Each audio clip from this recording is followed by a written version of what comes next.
Kuna wakati maisha kulazimisha kuchagua kati ya kuokoa mtu unayempenda au kubaki mwaminifu kwa moyo wako, na mara nyingi chaguo lolote lile linaweza kuumiza. Baadhi ya hadithi huzaliwa kwa mapenzi, nyingine huisha kwa maumivu, na zingine pia hubadilisha maisha milele. Karibu kwenye ulimwengu wa simulizi zenye drama, siri ya mafundisho ya maisha. Hii ni Epic Recap Africa, mahali ambapo kila hadithi ina sauti. Hii ni hadithi ya mwanaume aliyekabiliwa na maisha ya ndoto, lakini kile alichokuwa akipokea kilikuwa kinamgharimu kitu kikubwa zaidi. Tuingie kwenye filamu. Kelechi na mpenzi wake Agatha wanaishi maisha magumu sana ya mtaani. Licha ya hayo, walikuwa wanapendana sana tunaambiwa. Sijui nyinyi pia mnapendana hivi au mapenzi yenu tuyaache? Kila siku ni kazi tu. Chanzo chao pekee cha kipato ni hii daladala moja chakavu, yani matatu. Kelechi ni dereva na Agatha ni kondakta. Asubuhi zao huanza kwa jasho kila wakati. Wanapoingia mzigoni, kila mmoja anachukua nafasi yake. Kelechi anakaa nyuma usukani, huku Agatha akipiga kelele kuita abiria kwa sauti iliyozoea vumbi la barabara. Si mnaelewa kazi za makanga zilivyo wadau? Lakini siku hiyo gari linagoma kuwaka. Kelechi akamuita Agatha aje amsikilize kuhusu tatizo hilo, lakini Agatha akaendelea kutoa abiria kana kwamba hakuna kinachoendelea. Hatimaye bana, Kelechi akalazimika kushuka mwenyewe. Akamwambia Agatha wazazi kuwa gari haliwazi kuwaka tena, lakini Agatha akapuuza tu. Akamjibu kwa hasira kwamba aache mizaa na waache gari tu waondoke. Abiria tayari walikuwa wameshaingia na hata wengine walikuwa wameshalipa nauli. Gari liliposhindikana kabisa, Kelechi akaamua kuambia abiria washuke. Hapo ndipo vurugu zikaanza. Baadhi ya abiria wanamdai Agatha pesa zao, wakimshutumu kuwa alikuwa ameshazichukua tayari. Agatha akajitetea kwa nguvu akisema kuwa hajachukua pesa za mtu yeyote, lakini kelele, matusi na vitisho vikatawala. Hayo ndio maisha yao kila siku, migogoro tu na lawama. Upande mwingine wa jiji tunakutana na huyu mdada anaitwa Angela. Ni mwanamke anaonekana kuishi maisha ya pesa sana. Anaongea kwenye simu hapa. Inaonekana kuna biashara anayoendeleza. Baada ya kukata simu tu hivi, Ben ambaye ni mpenzi wake akafika. Akajaribu kumkumbatia lakini Angela akamkataa baridi kabisa bana. Ben akashangaa. Akauliza kwani kosa lake ni nini? Lakini Angela hakumpa jibu la moja kwa moja. Badala yake akamwambia ingie jikoni akale kile chakula alichokuwa kimemwandalia. Hata hivyo, mazungumzo yao yakageuka kuwa mabishano makali sana. Angela akamfukuza Ben nyumbani kwake bila hata huruma. Inaonekana Angela ni mwanamke fulani hivi mwenye majivuno ya ajabu. Ben akajaribu kujitetea. Akamwambia Angela kuwa amechoka kudhalilishwa. Kuitwa tu pale anapohitajika, kufukuzwa kila wakati jambo linapokuwa shwari. Akapa kuwa hampendi kwa sababu ya pesa zake, bali kwa mapenzi ya dhati. Lakini Angela hamwamini. Kwa hasira akamwambia wazi kuwa wanaume kama yeye wanapatikana kirahisi sana na amwache kabisa aendelee na maisha yake.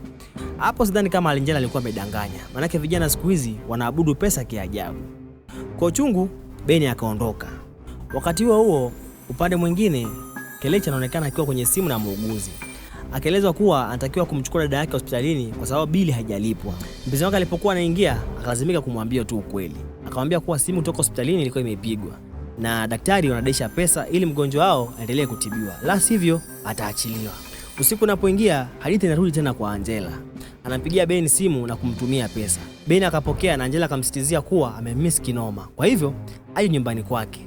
Lakini mwamba bado anasisitiza kuwa yuko kwa ajili ya pesa. Angela akamkatia simu ghafla. Huyu bwana anadharau kishua. Alipomkatia Ben simu, Ben akabaki kwa njia panda. Unadhani Ben atakwenda bana? Na je, ingekuwa wewe, je ungeenda mshikaji? Haya. Baada ya kulalamika sana, Ben akaamua tu kwenda. Si unaelewa masuala ya pesa yale? Ben alipofika tu hivi bana, wakaribishana na makisi, huku hamu ya ngono ikitawala. Angela anaonekana na upwiri wa ajabu hapa. Lakini muda mfupi baadaye, Angela akamfukuza tena. Inaonekana haya ni mahusiano ya sumu sana. Anamuita anapomhitaji, akishatosheka anamfukuza. Yaani anatumika kama sex toy. Siku inayofuata wadau, Agatha akiwa kazini kama kawaida yake, akutana na abiria mmoja hivi aliyekataa kulipa nauli. Mvutano ukaongezeka pale, hadi kupigana kukazuka ndani ya gari. Agatha akapigwa naye pia akalipiza kipigo. Kelechi akashuka na kuingilia kati. Hasira zimemjaa kinoma. Akamfukuza yule jamaa kwa hasira kali vile, akiahidi kulipiza kisasi kila tu atakapomuona. Baada ya ile vurugu kuisha, Kelechi akataka kila abiria aondoke, maana kile jambo lilikuwa limemvuruga akili. Ila mkeo akamsitiza kuwa wache tu apeleke, maana alikuwa ashalipa nauli. Asubuhi inayofuata bana, Kelechi kama kawaida yao akiwa na Agatha anajiandaa kuondoka nyumbani. Ghafla tu mlangoni kuna gongo. Alipofungua tu hivi, kwa kuwa na msichana mmoja alikuwa amesimama mbele yao hapo. Akawaambia, "Nimerudi." Na huyo msichana ukimwangalia anaonekana ni mpole sana. Yaani hata saa yoyote ametulia tu kama maji ya mtungi. Maneno hayo yakawagonga sana radi, wakabaki kushangaa sana, hawakuamini macho yao. Kwani mbona hawakuamini? Tutakuja kujua. Asa huyu binti ndiye anaitwa Amaka, ndiye mdogo wake Kelechi. Unakumbuka kile kipindi ambacho daktari alikuwa anampigia Kelechi simu? Alikuwa anamuongelea huyu sasa. Na kinachonishangaza zaidi ni kwamba licha ya kusemekana kuwa huyu ni mgonjwa, Amaka anaonekana mzima kabisa. Au silo tunaona zetu? Na mbona inaonekana hawa masela hawana furaha kumuona? Tutajua baadaye. Siku inayofuata bana, Kelechi anaonekana hana amani. Amekaa tu kwenye ile matatu yao kama kawaida. Mawazo yamemjaa kichwani. Agadha kama kawaida yake tu anaendelea kuita abiria kwa sauti huku na huko. Lakini leo hakuna wateja kaka. Biashara imekufa kabisa. Agadha akawa amechoka pale. Akamfuata Kelechi na kumwambia kuwa siku hiyo afanane na siku zingine. Hakuna abiria hata mmoja. Kelechi akamjibu kwa huzuni akisema kuwa biashara ingekuwaje nzuri ikiwa mtu wa kwanza kumuona asubuhi alikuwa ni Amaka. Kauli hiyo inamkera sana Agadha. Akaanza kuhisi kama kuja kwa Amaka ndiko mkosi ilipoanzia. Jioni ilipowadia, wakarudi nyumbani wakiwa wamechoka ajabu. Ndani wakamkuta Amaka ameandaa chakula. Kwa bashasha yule Amaka akawakaribisha. "Oh, karibu mfalme wa England na malkia wa England. Nimewapikia chakula kitamu sana." Baada ya washikaji kufurahia, Kelechi na Agadha wakashangaa. Amaka asitiza kuwa kwanza wale kisha waende wakaoge. Walipojaribu kukwepa, Amaka akawa amekasirika kinoma. Akasema ameweka nguvu zake mingi sana katika kuwapikia. Kwa hivyo hana budi kula sasa hivi. Ila kwa hofu na mashaka wakakubali tu kula, ila shingo upande ujue. Lakini wanapofungua chakula wanakuta bwana kilichokuwa kimewekwa ni mawe. Hali inakuwa ya kutisha kabisa. Amaka anaishia kucheka tu akisema kuwa ni mzaa. Lakini kicheko chake akileti furaha kwa hao wadau. Bana hapa inadhihirika wazi kuwa bana Amaka ni chizi. Ama unaonaje hapa? Kweli hapa Amaka ni chizi. Ghafla Amaka anagundua kuwa hafurahi chakula chake. Akaumia sana moyoni, akaanza kulia. Kisha kaondoka mbio na kujifungia chumbani. Asa hiyo nyumba ikabaki imetulia kwa ukimya mzito sana. Kwa hofu, Kelechi akachukua simu na kumpigia tena muuguzi. Kwa sauti ya wasiwasi bwana akamwambia kuwa Amaka hajapona. Hali yake ya akili imezidi kuwa mbaya. Ila akaomba kuanza kulipa madeni ili tu aje achukuliwe. Kelechi akaahidi atalipa, lakini akaomba kwanza waje wamchukue haraka kama inawezekana. Siku inayofuata bana, asubuhi ya Agadha na Kelechi wakiwa kazini, ghafla mwanamke mmoja akapita. Na huyu inaonekana ni Angela. Akiwa na begi lake lililojaa na nyaraka muhimu, sijui pasipoti, kadi za benki na vitu vya dhamana. Kama unavyojua hali ya ghetto, masela akapita na ile begi haraka. Kelechi kuona hivyo, akaamua kumsaidia mdada. Akamkimbiza yule muizi. Muda mfupi baadaye, Kelechi akarudi na ile begi. Angela akafurahi kinoma. Akalikagua kuhakikisha kama kila kitu kiko salama. Inaonekana Angela ana tabia ya kutoamini wanaume. Baada ya kudhibitisha kuwa kila kitu kipo, akataka kumshukuru Kelechi. Akamkabidhi Kelechi kadi yake ya biashara, kisha baadaye akamwambia ampigie simu. Hii ni maajabu sasa bana. Maana sisi tunamjua vizuri Angela alivyo. Haya, lakini kabla tujaendelea kuona maisha ya usika haya yatakavyobadilika, kama ungependa simulizi zinazoguza moyo na kufundisha maisha halisi, follow channel hii, like hii video na washa notification bell ili tu usikose simulizi nyingine kali kama hii. Tuendelee sasa. Angela bana akasitiza Kelechi kuwa akipata shida yoyote ile ampigie simu. Kwa kujiamini akaongezea kuwa hatapata mwanamke wa aina yake tena maishani. Kisha akaondoka, akimwachia Kelechi akitazama kadi ile kwa muda mrefu kuliko inavyopaswa. Usiku huo bana, wanaporudi nyumbani kina Kelechi wakuta sebule imevurugika ajabu. Makochi yamenuliwa kana kwamba kuna mtu alikuwa akitafuta kitu fulani chini. Kelechi akamuita Amaka. Kamuuliza kwani Amaka nini kinaendelea hapa? Amaka akasema bana nilikuwa natafuta mtu fulani anaitwa sijui Chinedu. Sasa kwani mtazamaji Chinedu ni nani? Tutakuja kujua tu. Maneno haya sasa yakamshangaza Kelechi. Akamkaripia dada yake ajabu. Akamwambia rudisha akili yake sawa. Maisha yake tayari yalikuwa magumu. Sasa alikuwa anaishi na dada yake mwenye matatizo ya akili yameongezeka ajabu. Usiku manane, Kelechi hakuwa na usingizi. Alishikilia simu yake pamoja na ile kadi ya Angela. Alitazama kwa makini tu. Agadha akaamka na kumuuliza kwa nini alikuwa akitazama ile kadi hivyo. Kelechi akajitetea akisema kuwa aligundua Angela ni mwanamke mwenye kampuni kubwa sana. Na huenda Mungu amemleta ili amsaidie. Haya. Agadha kwa mshangao mkubwa akamwambia kuwa kama anaamini ni baraka, basi ampigie simu. Mazungumzo hayo hayakuishia pazuri. Wewe unaelewa tu wanawake wanavyokuwa. Akampea ruhusa lakini kishingo upande. Mwishowe Kelechi akaamua bwana isiwe noma. Akaacha kumpigia simu na akalala. Asubuhi iliyofuata kisirisiri tu hivi Kelechi akampigia simu Angela. Wakazungumza kwa muda. Kisha Angela akamwalika aende kwake kuonana. Alisema angeweza kumsaidia hasa kuhusu tatizo lake la Amaka. Agadha alipojua hivyo akamruhusu tu aende. Ingawa moyo wake haukutulia. Basi mchizi si akaenda. Kelechi alipofika nyumbani kwa Angela akashangaa sana na ukubwa wa nyumba. Yaani jumba liko kubwa sana. Hajawahi kuingia mahali kama hapo. Angela akamkaribisha kwa tabasamu la siri. Kisha akamuuliza akunywe nini. Kelechi akasema atakunywa maji tu. Lakini Angela akakataa. Akasema kuwa atakunywa kile ambacho atamletea yeye. Haya basi siwe kesi, akakubali. Wakati huo nyumbani kwa Kelechi, Amaka akawa amevaa vizuri ajabu. Alipomuona Agatha, alificha ile pete alikuwa amevaa. Kwa furaha ajabu bwana akatangaza kuwa amechumbiwa. Anasema pete hiyo alipewa na mtu anaitwa Chinedu, yule ambaye niliwaambia kuwa anashinda akimtajataja. Sasa mtazamaji, kwani huyu Chinedu ni nani? Maana Amaka amekuwa akitajataja sana hili jina. Basi endelea kutazama hili movie hadi mwisho utamjua tu. Kabla Agatha hajapata kumjibu, mlangoni ukafunguliwa. Kelechi akaingia akiwa amelewa ajabu, akajitupa kwenye makocha akalala. Agatha na Amaka walibaki tu kumshangaa. Baada ya kuwa kazini, Kelechi akagundua kuwa mpenzi wake hana furaha. Agatha akamkabili akamuuliza, "Hebu niambie ukweli, kwani jana kuliendaje?" Kelechi naye kama kawaida akajitetea akasema, "Hakuna chochote kilichotokea, ila alikuwa amepokea pombe na kunywa kupita kiasi." Hasa hapa ikabidi arudishe kumbukumbu jinsi kulivyokuwa. Hapo ndipo simulizi la kweli inaanza kufunguka. Sasa Kelechi akaanza kumuelezea Angela situation ya Amaka. Alisema kuwa zamani Amaka alikuwa kwenye mahusiano ya muda mrefu sana na mwanaume mmoja tu hivi, alikuwa celebrity hivi. Hiyo mwanaume alimwahidi ndoa. Sasa huyo mwanaume ndiye aliitwa Chinedu. Walipanga maisha yao pamoja, akafika hadi hatua ya kujiandaa kuoana. Lakini ghafla mwanaume akafanya nini? Akatoroka akamwacha. Kisha akaenda kumwoa mwanamke mwingine. Sasa huo mshtuko ndio ulimfanya Amaka akawa chizi kabisa. Tangu siku hiyo akili yake ikawa haiko sawa. Mara kwa mara umuita yule mwanaume kwa jina lake ile. Unasikia akimuita mara sijui Chinedu, sijui nini. Sasa Kelechi alipomaliza kumhadithia, akamwambia kuwa alikuwa anahitaji 800,000 ili ampeleke Amaka hospitalini apate matibabu. Angela akamsikiza kwa makini kisha akamuuliza bwana, 80,000 peke yake? Yaani inaonekana mdada kwake pesa sio shida. Kelechi akadhibitisha akasema kuwa ndio 80,000 hiyo ndio shida yake. Angela akubali kumsaidia lakini akampa masharti. Akamwambia kuwa angempa pesa hiyo lakini angehitaji msaada kutoka kwake. Kwani mdada anataka nini sasa? Kelechi alishangaa tu. Akajiuliza ni msaada gani angeweza kumpa mwanamke wa kadhi kama hiyo. Sasa Angela akamwambia waziwazi. Akamwambia kuwa lazima ae na yeye, yani amtoe upwiru. Kelechi alikataa bana. Alisema kuwa hawezi kufanya jambo kama hilo. Lakini Angela hakukataa tamaa. Akabadilisha mkakati. Akamwambia kuwa yuko tayari hata kumpa zaidi. Yaani kila mara kila na yeye tu hivi atakuwa anampa pesa. Akamwonyesha hesabu ya maisha mapya. Yaani ndani ya siku chache Kelechi angekuwa na pesa mingi ajabu. Hata zaidi alivyokuwa akihitaji. Sasa mtazamaji, ingekuwa ni wewe ungefanya nini? Yaani uzagamuana tu, alafu pesa zinaingia. Kelechi bana akabaki akitetemeka tu moyoni. Mawazo yakamjaa bana. Akasimama kwa mlango muda mfupi kisha akajiuliza bwana, sijui nifanye nini? Niende ama nisiende? Ila akaamua tu atapotezee na akaenda. Sasa hivyo ndivyo kulivyokuwa sasa. Sasa Agatha alimwangalia Kelechi kwa macho makavu sana. Akamuuliza atafanya nini?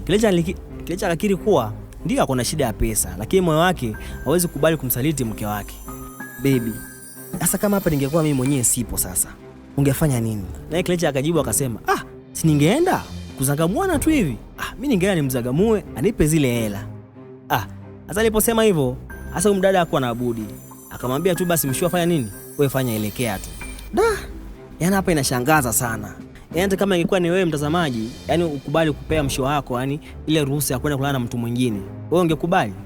Mimi sidhani maana yake mimi kama mwenyewe nina wivu, siwezi kubali.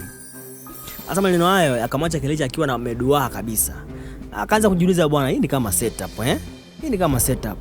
Sasa siku iliyofuata tunajua kupata kitandani bwana Kelechi tayari shamzagamua nani? Angela. Yaani haikupita muda bwana. Angela alionekana bwana na furaha ajabu. Ametulia, yani kumaanisha kuwa alishachapwa hatari. Upande mwingine wa jiji, Agatha alikuwa amekaa peke yake. Yaani amekaa tu anajisuta moyoni. Hapa anajua alikuwa mshikaji wake, kuna mahali anazingamuana tu. Anatia dude anatoa. Yaani hata kama ingekuwa ni mtazamaji, lazima ungeshikwa na shauku. Akawa na furaha pale. Asamaka akamkuta Agatha akiwa katika ile hali. Kwa pole akamuuliza bwana, nini? Mbona uko sawa? Agatha akajitahidi kutabasama kumwambia kuwa mambo yote iko sawa. Ila manake hakutaka kumwambia ukweli. Asubuhi iliyofuata, Angela akamwamsha Kelechi kukarimu bana. Akamwandalia chakula, yani kama mume wake. Kisha akamwambia bwana, karibu unywe. Ila Kelechi akaonekana kuwa ana haraka ya kwenda. Angela alipoona kuwa Kelechi anataka kwenda, akampa ofa mpya. Akamwambia bwana, aongeze siku zingine zaidi na atampatia 2,000,000. Mshua akasikia 2,000,000. Yaani kuzagamuana tu. 2,000,000. Angela akaongezea kuwa kuna jambo Kelechi alikuwa amemfanyia usiku uliopita ambao hajawahi kufanywa tena. Kwa sababu alitaka mchizi abakie. Akaahidi kuwa atamtunza kikamilifu, yani malazi, chakula, mavazi na kila kitu. Wadau, kumbe bidii ya kitanda inalipa ujue. Sasa hapa hatukupewa jibu la Kelechi moja kwa moja. Badala yake simulizi kamia mtaani pale kwa Agatha. Sasa Agatha alikuwa kazini. Ile matatu yao alikuwa akitegemea sana ilikuwa inakataa kuwaka. Akampigia Kelechi simu mara kwa mara, lakini simu haikuwa inapokelewa. Hizi dalili zilikuwa zinaonyesha kuwa Kelechi hajarudi nyumbani bado yuko kwa Angela. Usiku ulipoingia, Agatha akarudi nyumbani akiwa mchovu wa mwili na moyo. Akamkuta Amaka akifanya mambo ya ajabu. Alikuwa akizungumza kumbukumbu kuhusu yule jamaa wake aliyeitwa Chinedu, yaani yule mwanaume aliyemtelekeza. Agatha akakaa naye kwa utulivu, akamwambia kuwa mwanaume huyo hayupo tena katika maisha yake, kwa hivyo amsahau. Wakala pamoja, lakini ndani ya moyo wake Agatha ulikuwa na mzigo mzito sana. Kelechi ambao bado hajarudi, anafikiria tu. Wakati huo Kelechi na Angela walikuwa wamekaa sebuleni. Yaani ukiwatazama kwa mapozi walikuwa wanakaa kama wanandoa wawili yani. Yaani Angela alikuwa amelalia mume wa mtu, yaani kama mume wake vile. Simu ya Kelechi ilikuwa tu inaita mara kadhaa, lakini hakudhubutu kupokea. Yaani inaitwa power of money. Asubuhi iliyofuata Agatha akamshauri Amaka kuwa wachome zile nguo zote ambazo zinamkumbusha zile kumbukumbu za yule mwanaume. Akaamini kuwa kufanya hivyo ingemsaidia Amaka kuachilia maumivu ya zamani. Basi hapo wakusanya kila kitu wakazichoma. Sasa moto ulipowaka, Amaka alikuwa analia ajabu, akijua kwa kumbukumbu ya mume wake ishapotelea mbali. Baada ya kuzichoma zile nguo, Agatha akamshika Amaka mkono, akamwambia waingie ndani, wakati ile moto kijizime yenyewe. Lakini usingizi haikumkaribia Agatha. Alikuwa amekaa tu pale kimya, macho ameweka kwenye simu. Alipigia Kelechi tena, akampigia tena, lakini hakuwa anajibiwa. Mawazo yakaanza kumlemea yani, yakimfanya jinsi si mke tena. Sasa Amaka akaja tena taratibu, akaomba lale naye pamoja. Agatha akakubali tu. Wakapeana usiku mwema, lakini usingizi haukumjia Agatha. Mawazo yote ujue bado yako kwa mumewe. Upande mwingine wa jiji, Kelechi aliendelea kuishi katika dunia tofauti kabisa. Akapokea huduma, mapenzi na uangalizi kutoka kwa Angela. Huku simu yake iliendelea tu kuita bila kupokewa. Asubuhi iliyofuata, Angela akawa anarudi nyumbani akiwa na tabasamu la ushindi bana. Akawa amebeba Kelechi iPhone mpya. Kelechi akafurahia ajabu. Yaani katika maisha alikuwa tu anayota. Hakuwa anajua kama atakuja kuyaishi siku moja. Akawa anatabasamu kinoma. Sasa kinachonishangaza hapa ni kuwa mbona Beni hakuwa anafanywa hivi? Kwanza Beni alikuwa anadharauliwa sana. Ama Beni hakuwa anamfikisha kilele. Kwani huyu jamaa anapigaje? Kama misondo au vipi? Sasa Angela akamjulisha mshikaji jambo fulani. Akamwambia kuwa kesho kuna dinner party ya kifahari ambapo sasa kila mtu anatakiwa kwenda na mpenzi wake. Akamwambia kuwa yeye ana mpenzi, kwa hivyo anataka aende na Kelechi. Basi Kelechi hakuwa na budi kukubali. Siku iliyofuata Kelechi akajiandaa kupita kiasi. Mavazi yake yalikuwa yanang'aa, yani sura haikuaminika. Angela akamtazama kwa mshangao, kana kwamba haamini kama huyu jamaa ni yule dereva bana. Taratibu tu hisia zikaanza kumpanda, akaanza kuchanganyikiwa. Sasa ujue haya yalikuwa makubaliano bana. Ila Angela ameweza kuingiza mapenzi. Yeye mshikaji yako pale kwa ajili ya pesa, naye Angela anajua ameweza kuingiza mapenzi pale. Sasa baadaye Angela akamtengezea mshikaji bana mazingira mengine ya kimahaba. Akamwambia wazi bila kumficha kuwa ana hisia naye. Yaani anampenda na anatamani wawe pamoja. Lakini Kelechi akamwambia kuwa yeye ana mke wake, kwa hivyo anataka mapenzi. Sasa maneno yakamvunja Angela moyo. Kelechi akaondoka, akimwacha huko akiwa na upweke. Upande mwingine wa jiji, Agatha alikuwa amechoka na ukimya. Akaamua rekodi voice note pale na mtumie mume wake. Huko akimwambia Kelechi kuwa siku 8 zimepita, hajui yuko wapi. Amempigia, amemtumia ujumbe, hakuna hata majibu. Akauliza swali moja tu, bado yupo naye au la? Akijibu atajua bado anampenda, ila asipojibu atajua kuwa kila kitu kimeisha. Akamtumia ile ujumbe akiwa na machozi. Sasa wakati huo Amaka akaja na ripoti nyingine. Akamwambia kuwa kuna kijana fulani amemchumbia na anataka waende date na yeye. Agatha akamshauri kuwa awe makini. Sasa hapa Amaka akataka kujua kwani kakake yuko wapi. Agatha akavunja ukimya, akamwelezea kila kitu from A to Z. Amaka akajilaumu sana, akahisi mateso yote ni kwa sababu yake. Lakini Agatha akamkumbatia kwa upendo, akamwambia kuwa si kosa lake na bado anaamini Kelechi atarudi tu. Usiku huo Kelechi pia hakupata usingizi. Alikuwa amekaa tu kimya akisikiza ile voice note ya Agatha. Akasikiza ile maumivu ambayo mke wake anapitia. Akaona saa hapa hana budi. Asubuhi iliyofuata Kelechi kabidi afanye uamuzi. Akaenda kwa yule mdada akamwambiaje, "Mimi bwana nimeamua kwenda. Nitakuachia kila kitu ambacho umenunulia ili aende kwa mke wangu." Mdada akamwambia, "Hapana, usiende bana. Mimi nakupenda. Na kila kitu nimekununulia kwa sababu ya upendo. Si kwamba nimekununulia tu nikutumie. Mimi nakupenda ukweli." Ila mchizi akasema kuwa anampenda mke wake. Sasa mama akafunga safari. Alipofika nyumbani, hali ilikuwa imeharibika kabisa. Agatha alikuwa amehisi amesalitiwa kabisa. Hakutaka tena ukaribu na mume wake. Huko nyuma Angela alikuwa amezidi kumpigia Mwamba. Ila Mwamba hakuwa anapokea simu. Siku moja Angela akapiga simu. Mwamba akabidi atoke chumbani aende aongee naye nje. Mwamba akamwambia Angela kuwa bwana, usinipigie simu tena, mimi nilishakwambia kuwa mimi nimeoa na kuwa nampenda mke wangu, siwezi tena kuwa na wewe. Hiyo ilikuwa kazi na kazi imeisha, kwa hivyo siwezi kuwa na wewe tena. Yaani ilibidi amwambie tu kweli. Sasa yote akiendelea, kumbe mke wake alikuwa anamwangalia hapo nyuma.